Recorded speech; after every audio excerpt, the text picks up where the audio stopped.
Hey Virgos, how y'all doing? Welcome. We're going to be taking a look at your second half of this general reading here. So in your meditation, the first thing that I want to say to you is wherever you go, there you are. So there is a joke that my partner tells me. I'm going to butcher it, but I'm going to just, that a guy, just go with me here. We're starting out the joke today. A guy moves to a brand new city and he walks into the local bar and he saunters up to the bar and asks the bartender, says, "Hey, like I'm new to town and just moved here." And he goes, "Oh, okay, welcome." And the guy says, "What are the people like here?" He goes, "Well, what were the people like where you lived last? Where were the people like where you came?" Which is essentially saying, like wherever you go, there you are. Like your experience is a direct reflection of your perspective. I'm telling you, at this point in my life, there's some things that I know to be true, and then a lot more things that I don't know. But this is one of those things that I just know to be true. Like Oprah says, I know this to be true. And that's coming up for you. So in the meditation, that was the first thing that I heard. And then I saw an image of, I don't know the name of the dinosaur. I should know the name of the dinosaur. It's image of the dinosaur, the one with the huge dinosaur, plant-eating herbivore dinosaur. It had the long neck and the big body. It was kind of the main dinosaur from A Land Before Time. Let me know in the comments what that dinosaur. So I saw this dinosaur in A Land Before Time kind of situation, and then I saw it kind of cut to Cameron Diaz from the movie The Holiday, and her job in that movie was making movie trailers. So the dinosaur in this scene was actually part of a trailer that she was making for a film, and it cut to her. She was working in that movie, The Holiday. She switches places with Kate Winslet to kind of escape her life and the drama that's going on. And she takes she does a home swap, if you don't know. Does a home swap between Los Angeles, where she lives in this huge mansion in Beverly Hills, and swaps with Kate Winslet living in this small cottage in the English countryside. So I saw an image of you guys as Cameron Diaz. I mean, moving from that LA situation into this cottage in England. And in that movie, she really regrets it at first. And it's really that aspect of like, wherever you go, there you are. Changing her physical location only deferred and gave some distance to what was going on at home. It didn't really shift anything except her physical location, and made her a bit miserable because there she was, like away, but without the comforts of her space. Why do I feel like that's important? And then, she comes to find that she opens up, she meets Jude Law, everything gets better, she starts eating carbs, all of those things. But the context within that is that her situation didn't shift until she decided to shift her perspective, look at things differently. That's what's going on, Virgo. That is what I'm getting for you. I am very interested to see what your cards say. Hey, Virgos. Let's go ahead and see what your animal energy is for the second half of animal energy for the second half of any day now.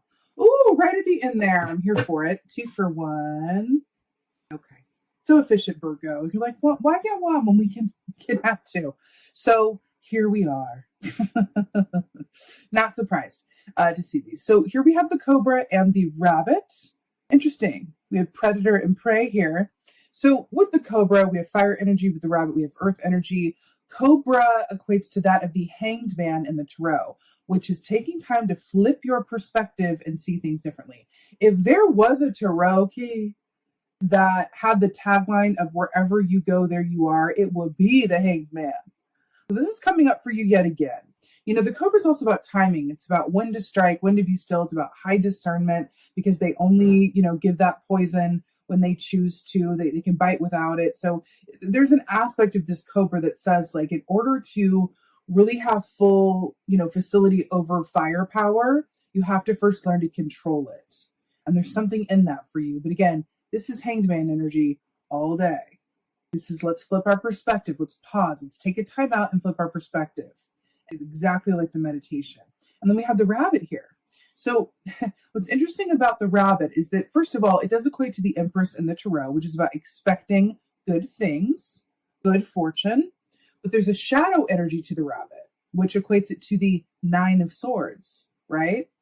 Which is about losing sleep, nightmares, worst case scenario thinking, dream time messages, right? That are filtered through the subconscious. But the shadow aspect of rabbit energy is about self-fulfilling prophecy and worst case scenario thinking. That rabbit, right? The story of the rabbit is that he's in the woods and every day he tells his friends how one day the eagle is going to find him and eat him. And then one day the eagle overhears him talking about how one day it's going to happen. Boom, finds the rabbit, has his lunch, and thus we have a self-fulfilling prophecy. So I do feel like there's some fear and a need for a shift of perspective going on, Virgo. And I do feel like there are aspects of yourselves that are understand this and aren't resistant to it. Like, I feel like you're hearing this, that this is for you, and you're going, yeah, that's putting to words what I already feel or know. There's something in that. This does not feel like it's coming as a surprise, in other words. Let's see what's going on. Right. So here we have the Ten of Pentacles. I'm loving the context. So first of all, we were talking about the home swap and the holiday, and then we have this home here in the background. You know, earth energy for you coming through here along with that rabbit. As the earth signs you are, I'm always happy to see it. So with this, the Ten of Pentacles, this is about long-term thinking. It's about the bigger picture. It's about ancestry. It's about how am I going to leave a piece of the earth better than how I found it? You know, what is the bigger picture here? How am I going to set myself and loved ones up? You know, I'm thinking about not just now, not just tomorrow, but really, really, really big picture, because I want to get to a place where wherever I am, I'm glad to be, right? It feels like there's this push-pull between wanting to put distance between something, but also really wanting to have roots in a way that feels like home. Just got shivvies. Do you see this naughty pop with his finger of fire here in front of the baby? Like, Pop, I told you no fireworks around the baby. There is this aspect of that here with the fire, though, right? We were talking about to control it, right? You know, I want to say, too, there's something about this golden retriever that's speaking of soul.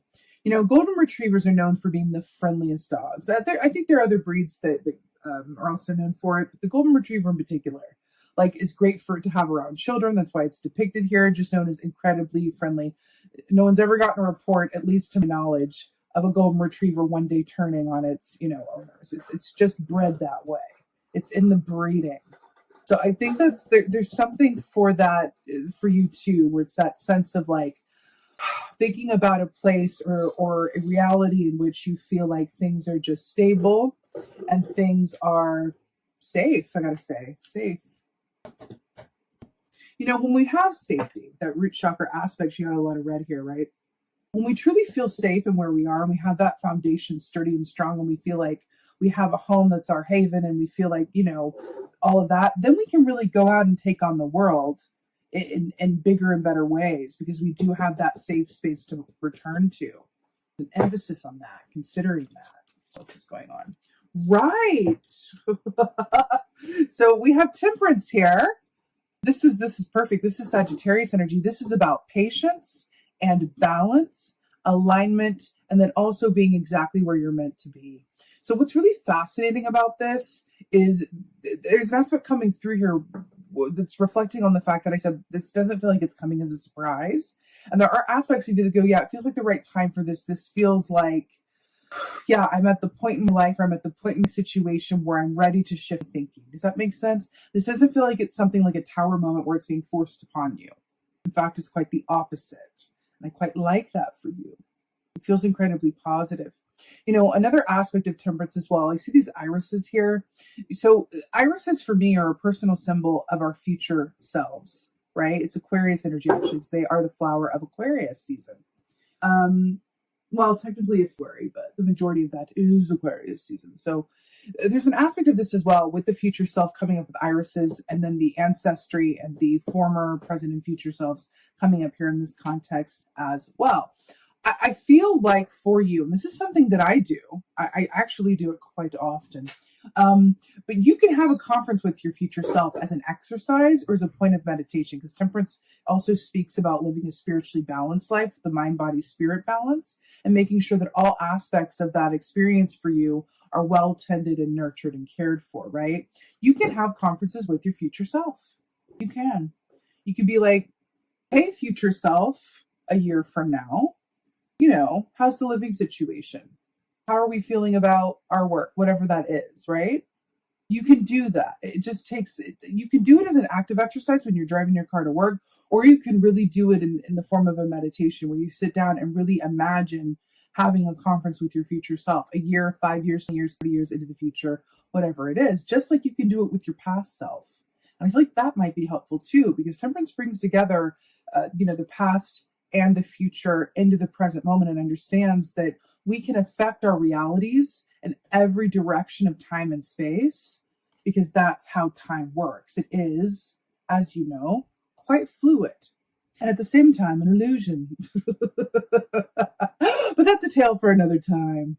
I do feel like with this rabbit energy and the fear versus the good fortune and the cobra with the hanged man, you are really being called to take some time to really tend to the aspects of yourself that feel dissatisfied, unsafe, or not quite as stable as you'd like to be. The time is good for this. The time is now. It's now. What else? Right. Death. So endings that make way for new beginnings, regeneration, new hope, new path ahead. But this does require that you shift something. Something has to die in order for this to work. More fire here, right? So there's something about that. The War of the Roses, England's history, the War of the Roses. Shakespeare wrote about it as well. The symbol, the House of York and the Plantagenets with the white rose, which is depicted here, and the red rose.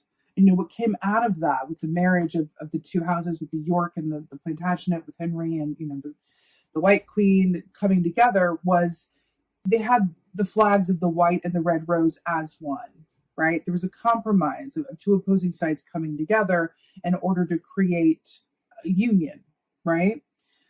I feel like there's a union that wants to happen within for you.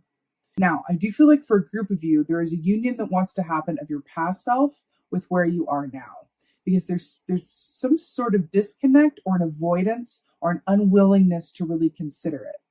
Virgos are brilliant at looking forward. Looking back can be a bit of a, I don't know why I want to say grease trap, but I do. It really, really can be, right? There's just really this emphasis, because I don't know if you've heard me say this before, but Virgos are basically, and a lot of other people's opinions, they're basically just well-grounded, organized Aquarians. And Aquarians are really just less grounded, less organized Virgos. I feel the need to talk about this for some reason. We've got a Sagittarius energy and Scorpio energy, but I'm feeling the influence of Aquarius here. We were talking about the second half of this, but the full moon in Aquarius is on 12. So it could be part of that influence, right? With the moon cycles. Virgos and Aquarians are power couples, especially when they come together to work or be best friends. It's a real power coupling, because Aquarians are able to think outside of the box, consider things from more than one vantage point, and think about solutions to things that other people don't, because they're able to expand their mind, right? Virgos are able to take those ideas that Aquarians get, fine hone them, and then put them into practical applications. Because you can dream of all these things all day, but nothing's going to happen if you don't have the practical applications and the plan to put them into motion. That's what makes them a true power coupling. Why do I feel like you are being asked to really take on some Aquarian energy or find conference with your Aquarian friends? That's what this feels like. But this is if you have a prominent Aquarian placement in your chart, there's a special emphasis on this for you, whether it's in your top 3 signs, your Venus, especially your north or south nodes.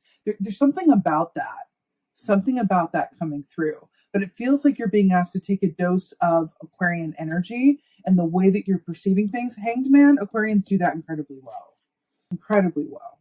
So do Geminis, but Aquarians are a bit more expansive about it, right? But endings that make way for new beginnings. I do feel like you are very much ready for change. Very ready for change. Like, very ready.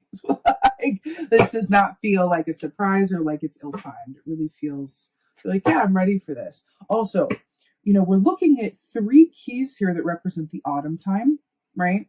The Ten of Pentacles, your energy, which is about the autumn. Then we've got Sagittarius energy here with Temperance, which is, what is that? November 22nd through November 21st, I think, or November 20th, right? And then we have Scorpio energy here as well. It feels like we are very much looking at an aspect of the autumn coming in here out of this. I feel like part of this is going to be really moving during that autumn time frame, right? Something to that. Anyway, let's get an article. Let's get an article. Right. The camel boy. Camel boy. Anyway, I amuse myself, but small steps asking for help. Why do I feel like this camel boy is going, aquas far and wide, asking for help? That's everything. That's everything. It's what we were talking about. Even if it's not, you're asking your Aquarian friends, it's really asking yourself, asking your future self for conference, asking your past self for context, asking your future self for conference, asking your past self for context. That feels important. And it feels like there's alliteration there with the camel boy. But small steps asking for help. This is exactly what's going on. And the movement here with the death key as well. Small steps, the 2 feet. This is very much about, especially with the camel energy. Camel is about always trusting that you're always going to have what you need when you need it.